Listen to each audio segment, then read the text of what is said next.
Olá, meu nome é Rosilene e esse é o 8º estudo bíblico que nós vamos fazer. O tema de hoje é o milênio. No estudo passado, nós estudamos sobre a vinda de Jesus, como seria a vinda de Jesus. E nesse estudo a gente entendeu que quando Jesus voltar, ele vai nos levar para passar 1000 anos no céu. E nós não vamos ficar para sempre no céu, não, é só 1000 anos. E nesse estudo de hoje, nós vamos saber o que nós vamos ficar fazendo 1000 anos no céu. Quer saber? Fica aqui com a gente, tá? Então, vamos para o primeiro texto bíblico, e ele está em Apocalipse 20, verso 6. Acompanha aí na sua Bíblia. Apocalipse 20, verso 6, ele diz assim: Os restantes dos mortos não reviveram até que se completassem os 1000 anos. Essa é a primeira ressurreição. Lembra que a gente conversou que tinha 2 ressurreições? Uma dos salvos e outra dos perdidos? A do salvo seria imediatamente a volta de Jesus. Jesus volta, ressuscita os salvos e transforma os vivos. Os vivos não precisarão morrer, os que estiverem vivos por ocasião da vinda de Jesus. Os que estão vivos serão transformados, não passarão pela morte. Os que já estão mortos serão ressuscitados, ganham um corpo glorioso também e vão para o céu. E vamos ficar 1000 anos lá. E nesse período nós vamos ficar 1000 anos no céu, enquanto isso os perdidos estarão mortos e não vão ressuscitar até que se completem os 1000 anos, tá? É isso que está dizendo aqui nesse texto, tá?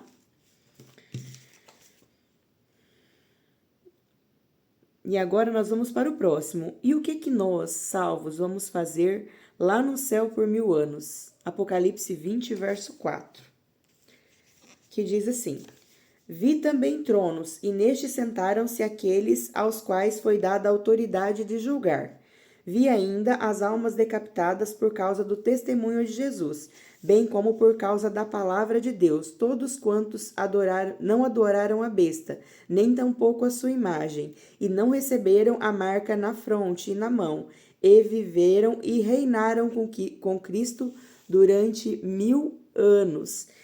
Entendeu aqui o que ele está dizendo? Os mártires, quando ele fala aqui dos que, foram decapitados por testemunho de Jesus, muita gente morreu por amor a Jesus, né? Então, essas pessoas estarão lá salvas. E aqui diz que nós, né, todos os que estivermos lá, que formos levados ao céu, seja morto, ressuscitado, ou seja vivo, transformado, nós vamos fazer o que no céu? Aqui diz que nós vamos sentar e nós vamos julgar. O que nós vamos julgar? Nós vamos julgar o julgamento de Deus. Nós vamos julgar se Deus foi justo, tá? Nós vamos ver aqui, então aqui ele diz exatamente isso, olha. Que ele viu os tronos e aqueles aos quais foi dada autoridade de julgar, tá? Então, os 1000 anos no céu é para fazer um julgamento. Nós vamos entender um pouco melhor nos próximos textos, tá? Mas o motivo pelo qual ficaremos no céu é porque nós vamos julgar. Será um tempo de juízo. O juízo, né? Esse tempo aí vai ser 1000 anos. Vamos lá. Agora, 1 Coríntios, capítulo 6, verso 2.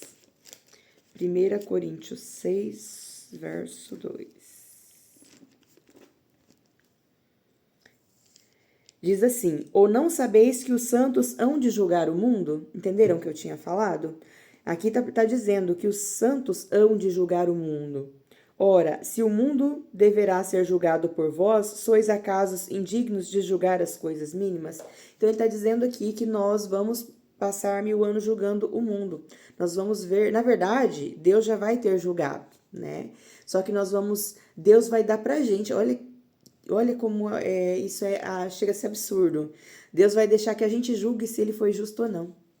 A gente vai estar no céu e vai ter gente que vai estar salva lá e a gente vai poder questionar por que essa pessoa está salva. E a gente vai questionar porque tem gente que está perdida. Porque às vezes a gente convive com as pessoas e a gente pensa, nossa, eu acho que essa pessoa vai pro céu. E outras pessoas a gente olha e fala, ixi, essa pessoa aqui, ó, tá perdida. A gente faz esses julgamentos assim, na nossa cabeça, né? Então, quando a gente estiver lá no céu, pode ser que a gente veja gente que a gente fala, essa pessoa não era pra estar aqui, não. Ou a gente pode ser que a gente diga assim, ué, cadê aquela pessoa? Por que ela não tá aqui? E é isso que nós vamos julgar, se Deus foi justo ou não no seu julgamento. Nós vamos ter 1000 anos para isso, tá bom? Porque porque nós vamos julgar tudo. Na Bíblia diz que os livros da vida estão sendo escritos, então a minha vida, a sua vida está sendo escrito. Nós vamos ter 1000 anos para olhar o livro da vida de todo mundo, para poder saber se Deus foi justo ou não. Ok? Vamos lá para o próximo texto. Agora, como vai ficar a terra? Então, Jesus veio, levou a gente para o céu e a terra. O que vai acontecer com a terra nesses 1000 anos? Vamos ver? Jeremias 4, 23 a 26. Pega na tua Bíblia aí. Jeremias 4, 23 a 26. Olhei para a terra e a vi sem forma e vazia. Olha isso. Lembra quando Deus criou o mundo, como a terra estava? Sem forma e vazia. E ela vai ficar novamente sem forma e vazia. Olhei para a terra e a vi sem forma e vazia, para os céus e não tinha luz. Então virou trevas de novo, igual na criação. Olhei para os montes e eis que tremiam, e os outeiros estremeciam. Deixa eu ver até o 26. Olhei e eis que não havia homem nenhum. Então os que estavam na terra, os que estarão na terra estarão todos mortos. E eis que não havia nem homem nenhum, e todas as aves do céu haviam fugido. Olhei ainda, e eis que a terra fértil era um deserto, e todas as suas cidades derrubadas diante do Senhor, diante do furor da sua ira.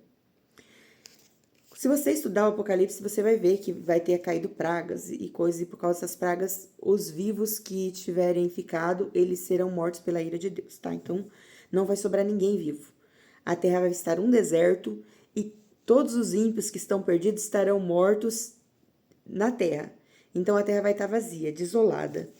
Vai estar novamente como antes da criação, sem forma e vazia, e nas trevas, na escuridão. E quem permanecerá na terra durante os 1000 anos? Será que alguém vai ficar ali na terra durante 1000 anos? Vamos ver Apocalipse 20, verso 1 a 3.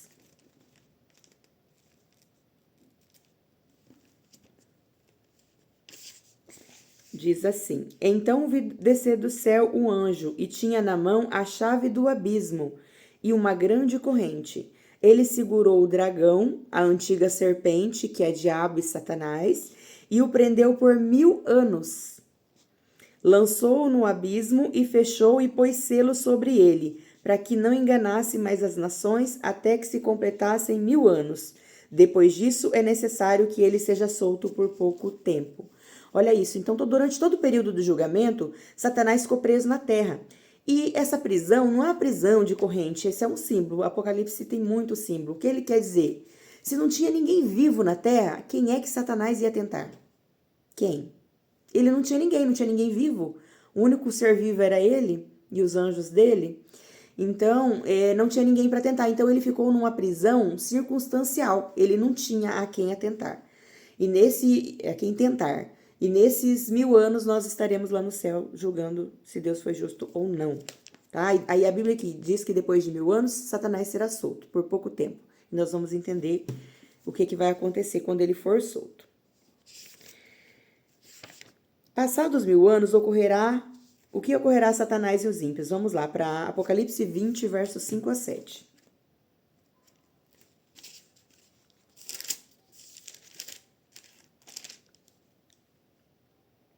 Diz assim: Os restantes dos mortos não reviveram até que se completassem os 1000 anos. Esta é a primeira ressurreição.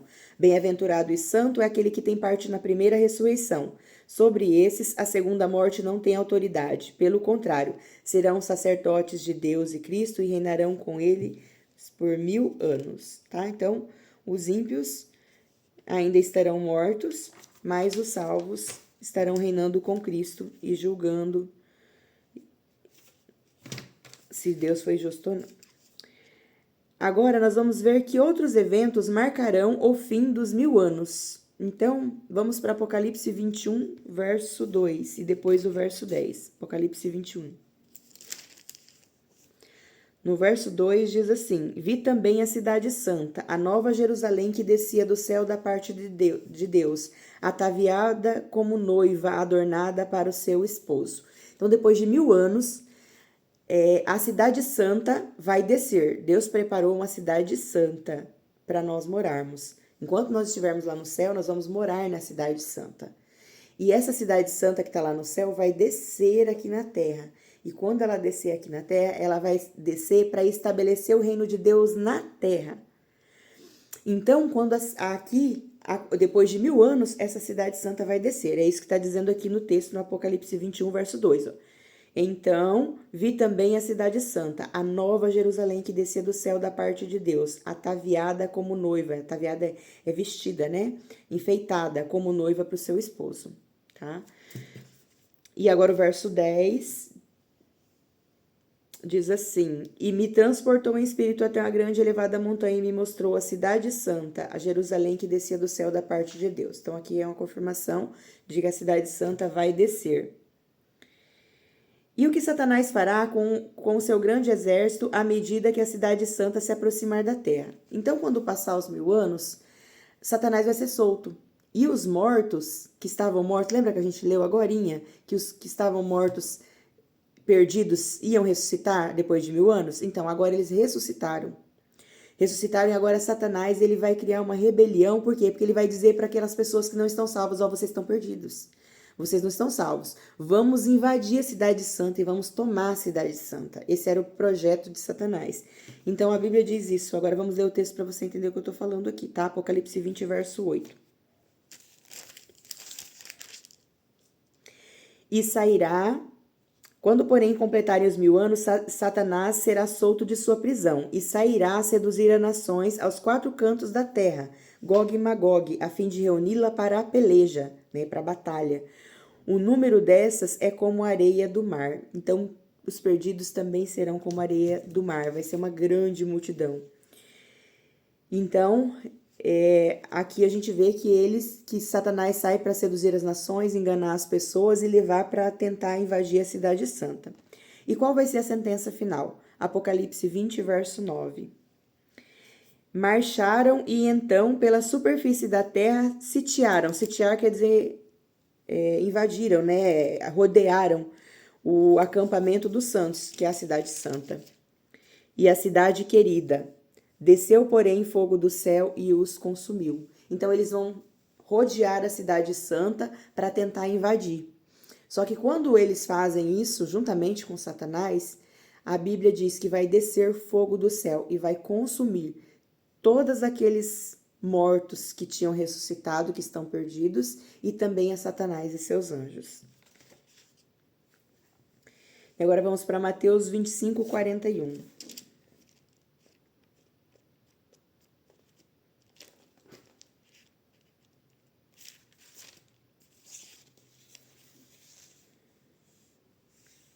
Então o rei dirá também aos que estiverem à sua esquerda: Apartai-vos de mim, malditos, para o fogo eterno, preparado para o diabo e seus anjos. Aí talvez você me pergunte: nossa, mas por que Deus fez isso? Por que Deus vai ter que fazer uma coisa que é contrário ao que ele é? Porque a Bíblia diz que Deus é amor e misericórdia. Essas são as bases do trono de Deus. E que Deus é misericordioso. E que, inclusive, a Bíblia vai dizer que esse ato é um ato estranho de Deus. Porque Deus ele é criador, ele não é destruidor. Mas ele precisa fazer isso. Por que Deus precisa fazer isso? Lembra que lá no começo do estudo, quando eu falei da origem do mal, eu falei que Satanás começou uma guerra no céu? Que ele começou a dizer que o governo de Deus era injusto e que ele seria um governante melhor, que ele criou mentiras a respeito de Deus e criou uma divisão no céu, a ponto de que ficou insuportável o céu e Deus precisou expulsar ele de lá? Lembra que eu falei que Deus não destruiu Satanás naquele momento, porque se tivesse sido destruído naquele momento, embora Satanás fosse destruído, uma dúvida continuaria no coração dos anjos, porque eles iam pensar: então quer dizer que se eu desobedecer, eu vou ser destruído? Então eu não sou livre para escolher servir ou não? Então, Deus precisou deixar que o mal se alastrasse para que todos vissem a consequência do mal, do pecado. E nós vemos aí o governo de Satanás nesse mundo, nós vemos quanta dor e destruição e sofrimento o pecado trouxe para o mundo, e a gente continua vendo. Então, quando chegar no dia que Jesus voltar, todo mundo, todas as nações, todas as pessoas e todos os anjos terão visto o efeito maléfico do pecado. E a partir desse momento, Deus vai destruir tanto Satanás, seus anjos e todos aqueles que ficarem agarrados ao pecado, porque Deus vai destruir o pecado para sempre. Só que ainda, depois, na eternidade, ainda haverá o livre-arbítrio, haverá a possibilidade de alguém se rebelar contra Deus e dizer, eu não quero, eu não aceito, eu tenho a opção de não querer. Eu vou querer me rebelar contra Deus. Vai existir a possibilidade. Só que ninguém vai querer. Ninguém vai querer porque todo mundo já conhece o desfecho. Todo mundo já sabe o que acontece quando a gente se afasta da fonte da vida. A gente entra em caminhos de morte. E a gente traz dor, sofrimento e destruição. Então ninguém mais vai querer. Depois de tudo que a gente viu e depois de ver a perfeição que é a presença de Deus, de como é bom o governo de Deus, de como tudo é perfeito, santo, justo e agradável e feliz, e é tudo alegre, não tem coisas ruins, ninguém vai querer deixar uma vida perfeita para poder viver uma vida miserável como essa que nós vivemos. Viver num mundo terrível como esse que nós vivemos. Apesar de ser uma possibilidade, ninguém mais vai querer, porque todo mundo já conhece o resultado do pecado. Ninguém mais vai querer pecar. Deus vai continuar sendo justo e dando a possibilidade, mas ninguém mais vai querer. Então, por isso Deus vai poder destruir completamente o pecado para sempre. Porque agora ninguém mais vai questionar se Deus está certo ou não. Todo mundo vai ter certeza que Deus foi justo, que Ele fez um julgamento justo e que Ele recompensou quem foi injustiçado. Então, vão acabar-se as dúvidas. E agora Deus vai estabelecer o reino dele nessa terra. Um reino eterno, um reino de paz, segurança, de vida eterna, sem morte, sem dor, sem sofrimento, sem nada disso que a gente vê todos os dias. E agora, nós vamos revisar o conteúdo de hoje, tá? Então, após a segunda vinda, começa o milênio. 1000 anos no céu julgando se Deus foi justo ou não. Depois, nós descemos para a terra, cidade santa desce. Depois, Satanás tenta invadir a cidade santa, mais os mortos perdidos que ressuscitaram, desce fogo do céu e Deus estabelece o seu reino, faz novo céu e nova terra e estabelece o seu reino aqui para sempre. Nunca mais dor, nunca mais morte, nunca mais sofrimento e nós vamos herdar a terra novamente, como era o projeto original de Deus. E talvez você tenha ficado com umas dúvidas aí no seu coração, fala, meu Deus, esse negócio de morte, eu não entendo muito isso. Você quer saber um pouco mais sobre a morte? No próximo estudo, nós vamos falar só sobre a morte. Você vai entender a morte de um jeito que você nunca entendeu antes. Tem gente falando muita coisa sobre morte. Tem gente que fala que você morre e que você encarna, que você vem de outras vidas, que acontece umas coisas aí com você, que vira assombração. Será que essas histórias são verdade? Será que tem base bíblica? Eu vou contar para você no próximo estudo, através da Bíblia, a Bíblia que vai responder essas nossas dúvidas e muitas outras, e você vai entender um pouquinho mais sobre a morte, tá bom? Então, no próximo estudo, nós vemos sobre isso. Agora eu vou orar com você. Não, primeiro nós vamos fazer o nosso compromisso, né? Perdão. Você quer estar no céu durante esses 1000 anos? Se inscreve aí, sim, eu quero. Você sente que Jesus está chamando para passar a eternidade com Ele? Se você sente Jesus chamando você, coloca aí que sim. E você está decidido a partir de agora a fazer parte daqueles que seguem a Deus? Dos fiéis a Deus? Se sim, coloca aí que sim. E agora vamos orar. Senhor, nosso Deus, muito obrigada, Senhor, porque o Senhor revela a verdade para nós. Nós temos a segurança de já saber do futuro antes mesmo que ele aconteça. Muito obrigada, Senhor, pela sua bondade e misericórdia. Continua, Senhor, fortalecendo no coração daqueles que estão fazendo esse estudo, para que eles permaneçam firmes até o fim, para que eles venham conhecer toda a verdade que o Senhor tem para revelar. Tudo isso nós já te agradecemos. e oramos em nome de Jesus. Amém. Muito obrigada por ter ficado comigo até agora. E você está convidado para o nosso próximo encontro, que nós vamos falar um pouco sobre a morte. Vamos descobrir muitas coisas no próximo encontro. Até mais!